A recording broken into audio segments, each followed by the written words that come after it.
I'm so Yay! excited to be back. Here we are. Yeah, Carrie Hummingbird, back from the dark. Joining Kole Whitty today. Welcome, Cole. Thank you so much. I'm happy to be here. Yeah, really excited to have you on board today. So I met Cole, like 3, 4 months ago, right before I launched Skills Not Pills. I met you Yeah. at a conscious gathering in Austin of the CIC, which is the Creative Intersection Collective, I think. And I was just like, this is an enlightened individual. She's one of my peeps. I love her. I don't even know how many lifetimes I've known you, but I love you and felt such a kindred spirit. And you actually did a summit on the womb, on healing the womb, and we participated Yeah. in that. Yeah, that was awesome. I loved that. So interesting person. She just I want you to describe yourself, like what you actually do. But I know you work with the body, you work with you've done beach body stuff, but so much more. I mean, like I couldn't even begin to describe all the things that you are.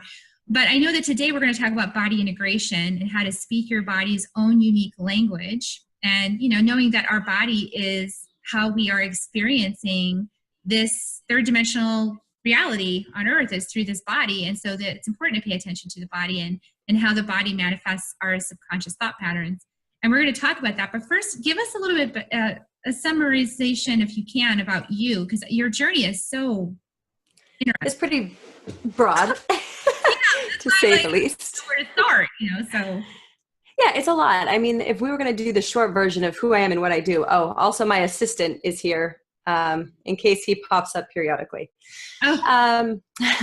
So what I do now is the culmination of everything that I've done on this path of really, I guess it's finding myself, but really it was finding myself out of pain was the goal. I just happened to find myself in the meantime as far as why do I even want to live, right? Because that was a lot of it before where a lot of people might have, or friends of mine struggled with what they wanted to be when they grew up. And for me, a lot of it was I didn't know that I wanted to be around to grow up, So I kind of spanned a lot of different careers and businesses that led me into body intelligence. And the reason that the body came into play was really I just didn't have a choice. In 2000, I overdosed from drugs into a coma. I was a troubled youth, just kind of going through it, being very independent and strong-willed and all these things. And that wasn't a wake-up call for me. In fact, it took me 9 years to even shift away from wanting to live or wishing that I would have just died that day. The first 26 years of my life were not bright, rainbowy ones for me. There was a lot of beauty in it, but the beauty I found was to make up for everything that I wasn't or everything I felt I had ever done wrong. It was a retribution to try to save my soul, not me trying to do something nice for mankind. So I feel like my health and my belief system about myself came to a head when I was 27. I was borderline type 2. I had arthritis in my knees. My knees would swell after only a few hours of standing or walking, to the point where I couldn't stand or walk anymore. I had fibromyalgia, scoliosis, a 40-degree in my spine, and I didn't know at that point. It was a lot. Hypothyroidism, anemic. I was just sick. And the first phase was just deciding I couldn't stay like that anymore. I had decided I was going to live. Now I had decided I didn't want to live the way that it was. So it was really me learning how to translate my own body's language. And I've been working with people on their healing journeys, particularly through addiction, troubled teen kind of an energy for 17 years. I made the connection of body when I started finding the connection in my own that we're not present. We're just not. We're not present. Yeah. Well, presence is the key, right? I mean, Eckhart Tolle, all of these teachers tell us that the power is in the presence. And yet we're not present. It's really simple, but it's not easy to be present. For sure.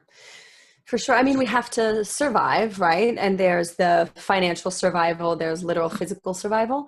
And out of our being, our mind can get future focused or past obsessed, right, over the things that have happened. So the mind is traveling future and past. Your heart can travel anywhere. Your spirit can travel anywhere, but your body is only ever in the now. There is no other moment than right now for your body. If we're not in it, first we get little cues that we're not in our body, right? That we're not being kind to it, that we're not fueling it with good nutrition, we're in toxic environments, or we've got emotions and pain we're not acknowledging.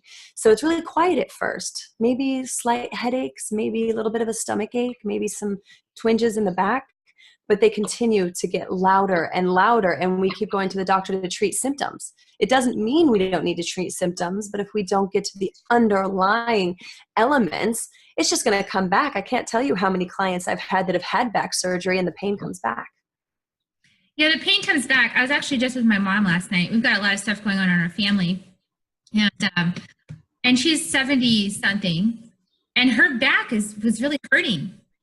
And I just kind of felt into it, and I was like, Mom, these are like root chakra issues. Dad just died like 8 months ago. You're not feeling safe. You're being flung into this position of being the leader of this family, and like chaotic, and lots of crazy stuff has happened in 2018, and it feels beyond your capabilities. And she's like, yes, yes, yes, yes. And I said, yeah. And all of that is making your back hurt. Like, you're shouldering the family, and you don't need to shoulder the family. Like, that's not your role. So I was like, this is my mom. So she's kind of used to going to the doctor, and that's how she's been raised. It's like the doctor feels in a solution. And I want to say, like, everybody's journey is their journey, and there's nothing wrong with the journeys. That's just her journey. That's like her generation and the journey that they've been on. And that was the solution that they had. And it's not working for our generations. So she has been going to acupuncture. So I said, okay, Mom, just take a message from your woo-woo daughter. Like, go to the acupuncturist and tell her I've got root chakra issues. My daughter said, I need my root chakra. Right. It's like, right. I mean, why not? They'll understand what you're talking about. Totally. But yeah, like this idea of being present, like, I think, and here's really shamanically, I understand about, if you don't stand in your power, meaning, and standing in your power is really being present, fully occupying yourself, your body, your vehicle. If you're not fully being present and occupying this vehicle, then other passengers can come on board.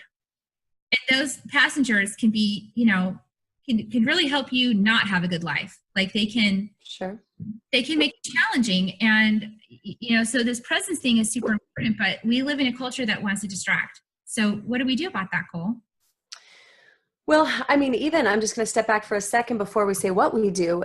Even if we take it out of a shamanic ideology and look at it from a scientific, physiological standpoint, we're in fight or flight all the freaking time.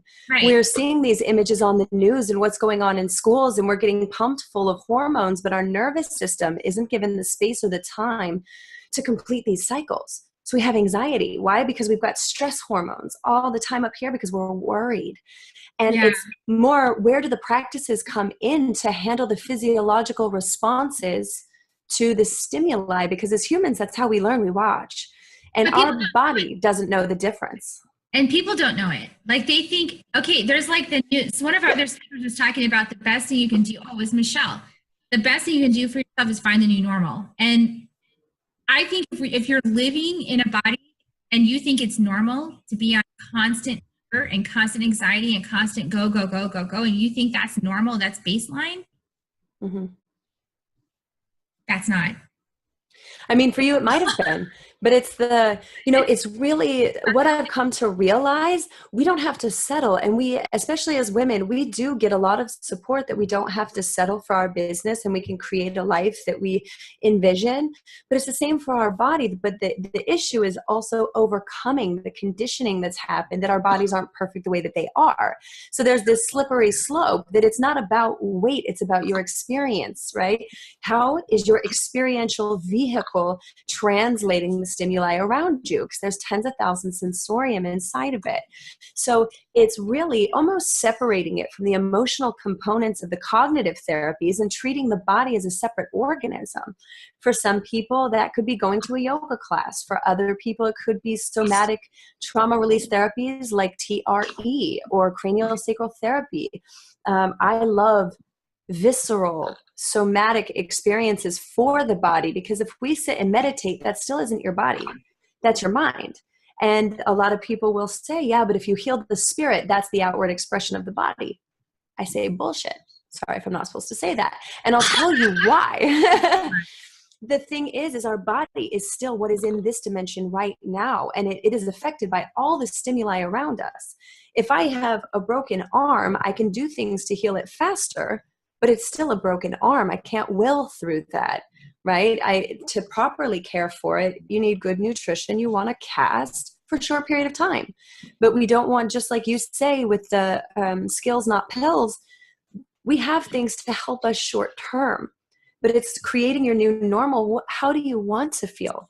I say start by looking at someone that has an experience you would like to have. And I'm not talking on Instagram or Facebook. I'm talking about a balanced experience of their life that looks like something that would feel good for you.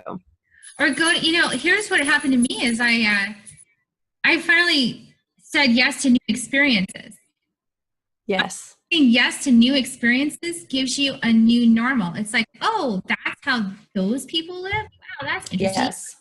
Oh, that's what yoga is like? I never did that before. Oh, that's interesting. That feels really good. Or, wow, I just went on a silent retreat for like a whole weekend and I experienced. Yes. So like if you don't try these new experiences that are foreign, but other people really seem to like them. If people talk it's also...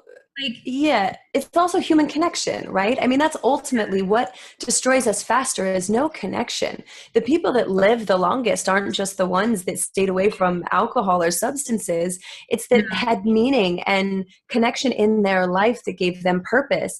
And especially in a digital age, we're very removed from human contact, and our bodies as organisms need to feel each other. We need that kind of connection. And I'll tell you, last year was my first time going to a women's retreat, and it changed my life. I was so resistant at first. Yeah, because people don't want to be vulnerable in front of other people. Think about that. We've got this social media culture where you can basically create whatever image of yourself you want on social media. You can pretend anything you want. And if you don't ever interact with people in person, then they don't know whether or not you're actually that. So you can create this total facade. It's like the perfect setup for the ego to just like take the day, like I'm just going to like, the false personality wins on social media. And back at home, nobody's seeing what's really going on in your life. And then everybody is like looking at that social media, judging their own life based on what they're seeing on social media, which is just a false rendering in a lot of cases. I'm not saying everybody's false. I try to be really authentic on social media, but there's a lot of people that project an image on social media. Sure. Well, because it sells. That's the truth of it. Everyone is selling something, whether it's an MLM or a personal belief, like they're selling you something. So it's like, when do you just decide you're going to get off the ride? Like, I'm not interested in this ride anymore, because you can still work in both. And I battle this with myself every day. I work so much on social media that it's like, where are the lines of something's private and personal versus still being honest and authentic? It's an interesting process. Yeah, I mean, I think everyone's balance is different, because I actually don't believe in balance. I believe in integration, and that's ever changing. It's a balancing act, but it's never in balance. And seeking balance to me is also a false pretense, because that's still an idea of perfection, because what would true balance be? So, it's like you were saying with the experiences, it's opening yourself to new experiences, right? So how I explain it is like, let's say this little USB drive is something traumatic that happens to me or in my life. And if my hand is my whole life experience, that's taking up like a nice little chunk of my hand. So if I just keep these current experiences and focus on this trauma, it's all I can really see. But now if I expand my experiences and add more positive experience, then it's like this thumb drive sitting on a desk, right? It's got more space and more emotional and experiential real estate. So as you expand, the trauma doesn't get smaller, but it takes up less of that real estate within your body. I love that. That is so true.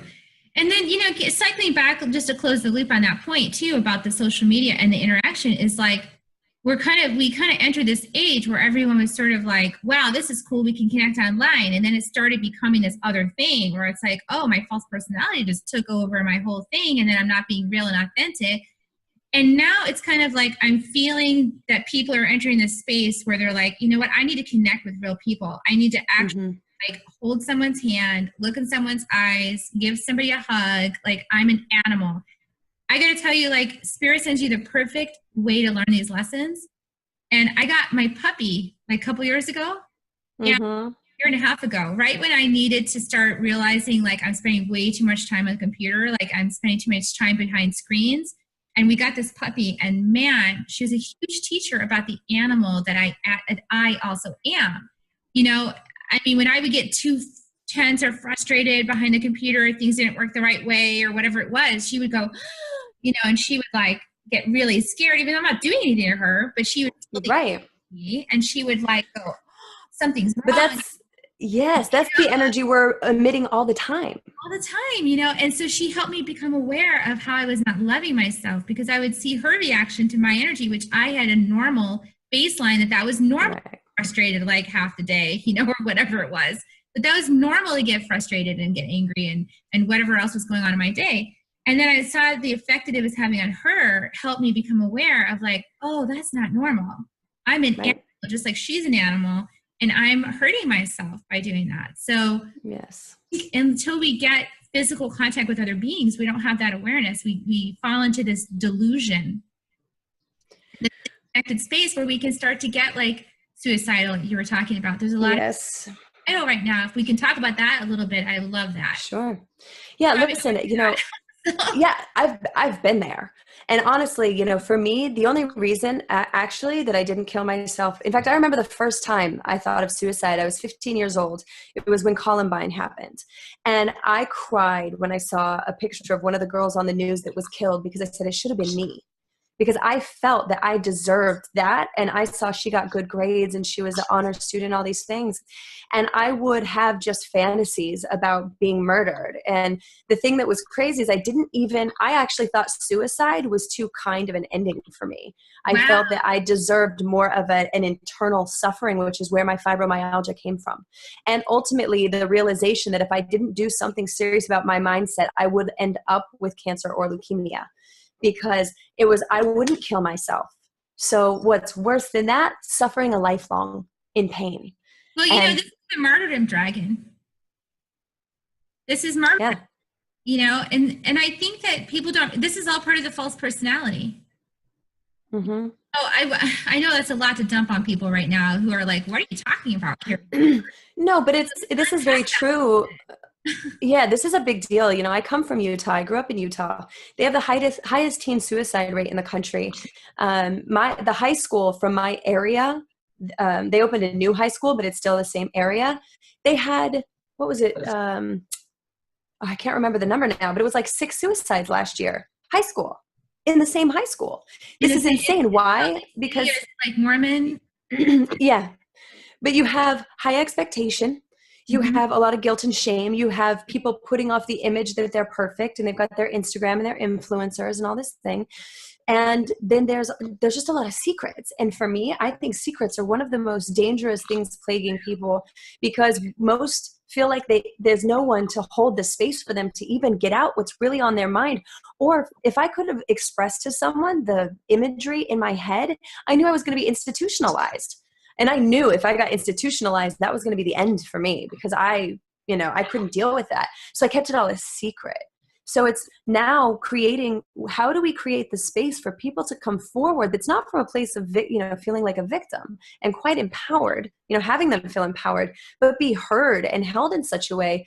Women are always shocked at my retreats that when they tell me something very gruesome, even, that my face doesn't change. And it's not because it doesn't impact me. It's because I've heard and seen it all. And a lot of times they just need the expression. They don't need empathy. they need to be heard. They need to be seen, and to see that someone can hold that space for them if there is guilt or shame. That's so true, Kole, because that was the healing moment for me. It was a pivotal moment when I had my first year-long program of training with Heather Ashamara, and that's exactly what she did.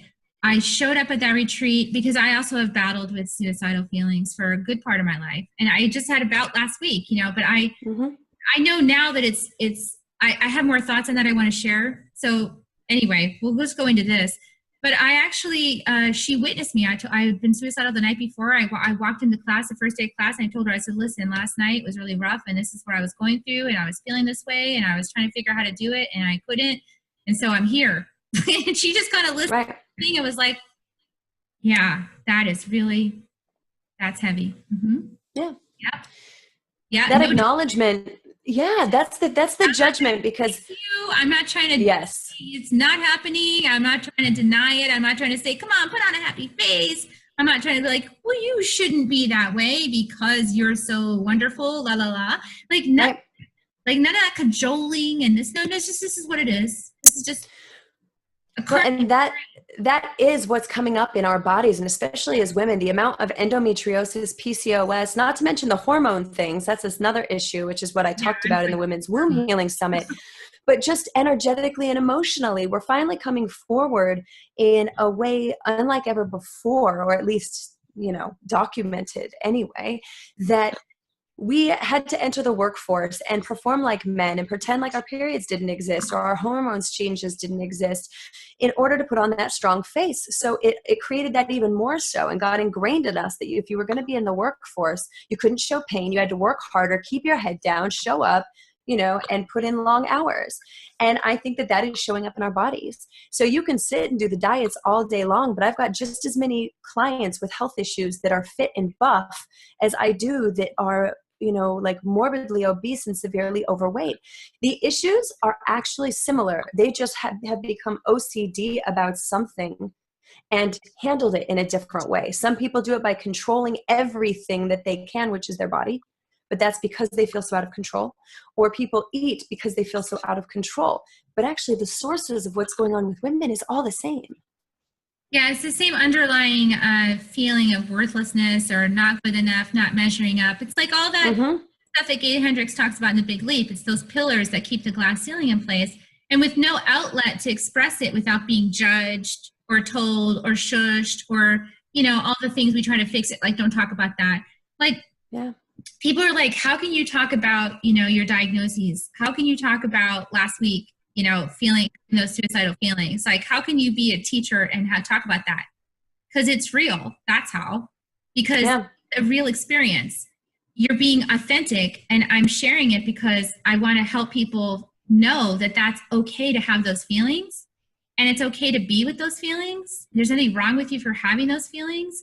You're going through a metamorphosis, some kind of transformation. Something's changing inside of you. Maybe something is dying inside of you. Maybe a Listen, it happens. It's growth happening. Is not painless, but it's starting to realize that there's patterns, which is why it's so helpful to get mentors or go to events of women that have gone through things similar than you, or men that have gone through things similar to you, who have learned to be vulnerable, who've learned how to create boundaries and be there, for others or whatever, because other people have done it already. And if you continue to stumble through the dark, it's twice as painful and it's isolating, which is actually the real problem. The real problem isn't that anyone's broken.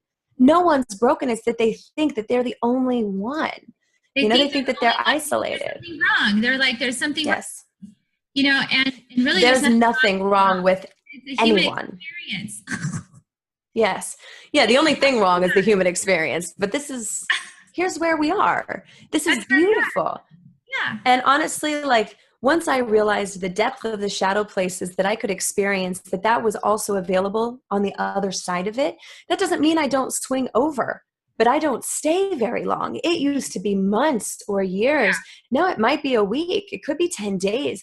But the difference is now I'll give myself the space and allow that, and know that I've created safety nets for myself, and like parameters, like kind of, this is how long you can feel sorry for yourself. And then I've got friendships and things to help pull me back up. I still have to show up. It's still not easier to make that phone call that you need help. Well, but you know it's part of it. It's part of it. And the other thing is like, sometimes it's just your body saying, I am super tired. Yes. And I'm a fire personality. I know that's surprising, but I like,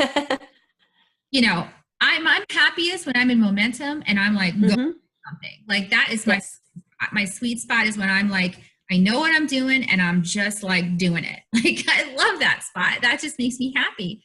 I don't like the spot of the cycle because everything is a cycle. And I'm less comfortable with the part of the cycle where I need to rest. That part I don't like as much because I like to be active. So yes, sometimes my body and my spirit goes, sit down and rest. And if you need to be down, you will be slammed so that you will actually rest. And I'm learning to welcome rest so that I don't need to be slammed into rest anymore. That's the key, because the thing is your body starts giving subtle cues very soon, right? Like the second that I recognize that I need coffee, and that's actually my new kind of like benchmark. If I need coffee, it's time to assess what's going on. Because because here's what happens. If you keep pushing the body, I know. And the thing is then you keep pushing your body and your adrenaline's pumping and your adrenals are getting taxed. And then you end up fatigued to the point that there's damage, and then that's not just like a couple hour rest or unplugging for the weekend. It's a week and you've got bronchitis or you've got strep throat or, heaven forbid, more things, thyroid issues. The thing is, like, the new buzzword is adrenal fatigue. The thing is, adrenal fatigue means you push too freaking hard for too long and your body's done. Yeah. It needs to rest. And now you have to recover. Well, and there is that. And so because we don't have rest as a natural part of our cycle, James Garrett was our neuroscientist talking about the power of pause. Because we don't include our pause in our regular daily routine, which I actually have been getting better at that, because we don't do that, it's like we get ourselves in a space where we are on overstimulation. We're on stress and we're not really coming at a project. I like to come at a project from passion and from an intention and excitement and inspiration. That's how I like to move through a project. That's my sweet spot. And whenever I'm like getting up and I'm like, oh, I have to do this, that's when I know probably need to cancel some things and like just like do nothing, which is what I did last week. Nothing. Good. And but there's so many factors to this, Kole, that I don't even understand. But sometimes you just need to rest. Sometimes you're going through something bigger than you can even comprehend. And you feel fine. Your life is great. You're like, I don't understand why all of a sudden, and I've heard many people say that recently. I don't understand why I'm sad. I don't understand why I'm depressed. Actually, I'm happy. Like, my life's great. Why am I going through this depression? Why am I going through this suicidal feelings? Why am I seeing these visions? What is going on with me? Because I'm happy. I like my life. Like, look at me. I'm in love with my husband. Like, I'm doing my dream job. Everything is exploding for me. Like, it's right. So there's no reason in my life to feel this way, right? What do you say to that? Right. Well, that's the rationalization of emotion, which we can't do. Emotion is a body sensation, and we're putting labels on sensation. You may not feel sad, you may feel down, or you may feel just the hormonal release of your body holding on to something. And the way that the body releases is by either emoting, or through breath, or through elimination, right? Sweating. So emotions and emoting is part of the body working out sensorium. It could be somebody else's for all you know, especially if you're tied closely to someone, you can pull from them. Like, we have cases where a son has pulled a disease from his mother, because they're so tightly woven. So the thing is, it's understanding that it's all not cognitive based, right? This is why the practice that we do, the process we do is bio-body integration and somatic trauma or stress release, because you can do that with your body. Right. So I don't know. Sure. So one of the methods is TRE, trauma or tension release exercise. It's a series of 6 moves to fatigue and stretch your major muscle groups. And then you lay in a certain position, and it actually causes a tremor in your body like animals get, right? Or, when someone goes in shock and they're shaking, that's their nervous system, right? That's their nervous system shaking off the stress hormones that it released from that fight or flight mechanism. But we don't give our body the space and time to complete these cycles, so they get trapped open. So in our mind, you might feel great. You might be like, oh, I've been going to therapy. I've got a handle on it, but I feel like my body, right? I'm trying to go to sleep and I can't breathe because your body is stressed. We keep trying to just compartmentalize that our mind isn't stressed and what I should be. We're shooting all over ourselves all the time. And we are not just allowing without judgment or without interpretation of what it is or what it isn't. So with TRE, you can find a practitioner in your area. I'm starting to do virtual sessions with people for this as well, because once you do it one time, you have it for life. But then if you're feeling it in your body or you're feeling sad or whatever, by tapping into that body intelligence, you're shaking out some of these responses without getting into the story. Because I'm sure if you're anything like me, my brain has a pretty good handle on stuff, actually. In fact, too good of a handle, to be honest with you, sometimes. It knows its stories. It's good at storytelling. Oh, it's got some good stories, for sure, because as humans, we have to make sense of things. However, this, especially with TRE, there's a bunch of doctors that have done tons of research around this. Peter Levine, Bessel van der Kolk, David Berceli, and the whole idea with David Berceli, who is the creator of TRE, he was sitting in a bomb shelter overseas. I forget, Palestine, Syria. So we're talking like 30 years ago, 25 years ago. And every time the shells went off, everyone would crouch down, like they were clenching there to protect their internal organs.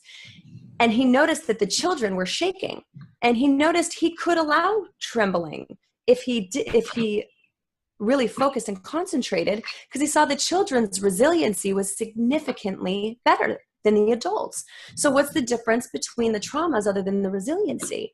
And so he said, well, if the body has that natural mechanism to contract, right, that soul muscle, that deep psoas muscle, there has to be something, the opposite, to release all that tension. So that's when he created this 6 movement practice.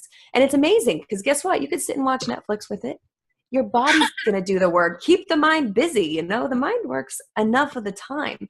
But now science is starting to show more and more through epigenetics and how your DNA can actually change according to how you handle your body, both through nutrition, with Kevin Ballister, understanding with neuroplasticity and how you can actually keep from getting genetic disorders. We say the same for lineage traumas. There's a lot coming down from Holocaust survivors, and we're only now starting to look into studies for descendants of slaves. Like, this is a very real thing, that our bodies isn't just carrying this one experience. It's carrying our mothers and our grandmothers and our families and our conditioning, but we can unravel it with the body. The body's awesome. It's so awesome. So I love your passion, because I love it too. It's kind of like mysterious to me how all these things can be trapped in our bodies, but I experience it more mystically than probably you do. I experience it mystically. I like to bring in both. She likes to bring in the science too, and Carrie Hummingbirds way out in the mystical, because I like, wow, this is so cool. I just came up with this awareness, or I heard this message, or I felt this rising in my body, this feeling, and then I tracked the thought, and then I'm like, oh, wow, I've been holding on to that. I didn't even realize. Right. And I think that people don't realize it. Like, we just want to power through our lives. And, I had to power through my dad's death. I had to power through because I had, this already was slated. I had to do Skills Not Pills, and my dad died right at the beginning of it. And I'm like, well, great, now what? And it was like, well, it's already in motion. I've got to fulfill it. So I just did. I just powered through and I did it. And really, I realized, like, my collapse last week, in collapse, I say, like, I just didn't have any desire. I was just like, this is not normal. And I was like, I just cried for like days and days and days. And it's because I was holding on to a lot of things I didn't have time to, process, So, yeah, and that's a lot of it, is sometimes for survival, we do have to power through because we've got so much going on. You've got, especially if you've got a family and kids and a job and you have to keep the job, like there are times, but it's more when you recognize you're in one of those times, you have to look forward and kind of put that benchmark of where that pause is going to come in. Pause. Yeah, because we talk about pause a lot, Ton, my husband and I, because we say there's 3 P's in states of overwhelm to remember, and it's pause, physical scan, and then proceed. Because when you're getting overwhelmed, first as a body, first you have to pause because you can't change anything without a pause. You get back in the cycle and into the habits, and the body's habitual. We are habitual beings. After you pause, you do a physical scan. What can I even feel my body? Starts by, do you feel your feet on the floor? You know, can you feel your legs? Touch them if you need to, because you may not realize that pain in your back. And if you keep pushing 1 month from now, it's sciatica, it's a slip disc, it's a herniation. We're all walking around with slip disc and herniations. It's just most of us don't end up going to the doctor till it's bad enough that it's debilitating. So if you can get that physical scan, you may notice your musculature has tightened or that your fascia has created an armor on the inside of your body because you're tense, you're stressed, and it impacts everything. You might hold your stress here, but feel it in your back. Why? Because it's all connected. You're pulling your musculature up. So what do? Well, get body work. If you know you're in a very stressed state and you can't commit to doing, say, TRE or something that, you know, go get body work done. Go do a sensory deprivation tank, something to bring your nervous system down so that it doesn't keep pushing to that point of break. Absolutely. Wow, great. So much wonderful insight. Thank you so much for sharing all that. And, you know, because you're such a fascinating person. So many different layers that you're processing at. And Lots. I know that you are. And I sure got a glimpse of that today, like just the breadth of what you are aware of and can hold space for. So tell us a little bit about how people can work with you, or if you have Sure. and interact with you following this interview. Yeah, I mean, the best is tahkole.com, TAHKOLE. There's a contact form at the bottom. Or if you want the 3 Ps, there's a full document you can download at tahkole.com. And my favorite way to work, I will do virtual work when necessary, but not until I've worked with someone in person if it's an in-depth thing. Especially if there's deep medical conditions, then you actually get referred to my husband, Ta, because he has 25 years of emergency medicine experience, plus a lot else. So for me, I prefer in-person retreats. We lead trips to Peru every year for a full 360. We do take people to work with tribes and plant medicines and expansive experiences, but we have you for 2 weeks so we can really get in there, right, and come up with intention and a framework for the 3 months leading up to it and after. So it depends what you want, you know, and we're always open to discuss. And we travel full time. So we tend to come to where people want us. You know, you get a group of 12 people that would like to hear about this in depth and create a framework for their life, for their business. Just contact us and we'll come. That is so cool. Right before we got on the call, I was like, I can't believe you left Austin. I'm so upset. I was like, well, we'll be back. Anywhere. I was like, oh, I didn't know that. But it's such a beautiful lifestyle. I love that. You know, that really resonates. It's fun. Yeah, it's fun. I love it. So cool.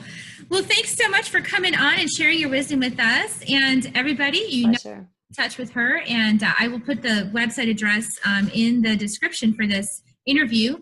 And I look forward to more cool stuff on Skills Not Pills as we go forward. And we're, you know, behind the scenes right now. Carrie Hummingbird is resting, to be quite honest. But very soon, the energy, I can feel it returning.